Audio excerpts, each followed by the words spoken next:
ಮಳೆ ನಿಧಾನವಾಗಿ ನಿಂತಿತ್ತು. ಆಕಾಶ ಇನ್ನೂ ತೇವವಾಗಿಯೇ ಇತ್ತು. ಕಿಟಕಿಯ ಬಳಿಯಲ್ಲಿ ನಿಂತು ಹೊರಗೆ ನೋಡುತ್ತಿದ್ದ ನನ್ನ ಕಣ್ಣುಗಳಲ್ಲಿ ಒಂದು ಮೃದುವಾದ ನಗು ಮೂಡಿತ್ತು. ಒಂದು ದಿನ ಅವನು ಹೇಳಿದ್ದ, ಮಳೆ ಬಂದಾಗ ನನ್ನನ್ನು ನೆನಪಿಸಿಕೋ ಅಂತ.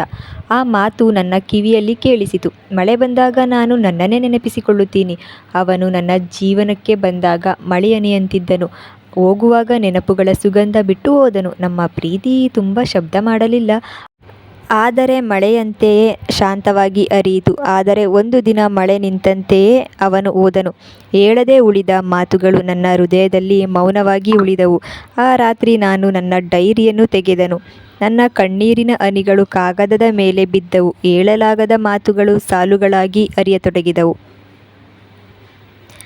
ಬರೆಯಲಾಗದ ಭಾವನೆಗಳು ಪದಗಳಾಗಿ ಮೂಡಿದವು. ಅದು ಹೊಸ ಅಧ್ಯಾಯದ ಮೊದಲ ಸಾಲು ಮಾತ್ರ. ಯಾಕೆಂದರೆ ಯಾರಾದರೂ ನಮ್ಮ ಜೀವನದಿಂದ ಹೋಗಬಹುದು, ಆದರೆ ಅವರು ಕಲಿಸಿದ ಪ್ರೀತಿ ನಮ್ಮೊಳಗೆ ಉಳಿಯುತ್ತದೆ. ಆ ಪ್ರೀತಿಯೇ ನಮಗೆ ಮತ್ತೆ ನಗಲು ಕಲಿಸುತ್ತದೆ, ಮತ್ತೆ ನಂಬಲು ಕಲಿಸುತ್ತದೆ. ಮಳೆ ಹನಿಗಳು ಮಣ್ಣಿಗೆ ತಾಗಿದಾಗ ಹೊಸ ಸುಗಂಧ ಮೂಡುವಂತೆ, ನೋವು ತಾಗಿದಾಗ ಹೃದಯವು ಒಂದು ದಿನ ಹೊಸ ಕನಸುಗಳ ಪರಿಮಳ ನೀಡುತ್ತದೆ. ಮಳೆ ಮತ್ತೆ ಬಂತು. ನಾನು ದುಃಖಪಡಲಿಲ್ಲ, ಯಾಕೆಂದರೆ ಈಗ ನಾನು ಅರಿತುಕೊಂಡಿದ್ದೆ, ಅವನು ನನ್ನ ಕಥೆಯ ಒಂದು ಭಾಗ ಮಾತ್ರ. ಆದರೆ ನಾನು ಜೀವನದ ಸಂಪೂರ್ಣ ಪುಸ್ತಕ ಇನ್ನೂ ಬರೆಯಬೇಕಿದೆ.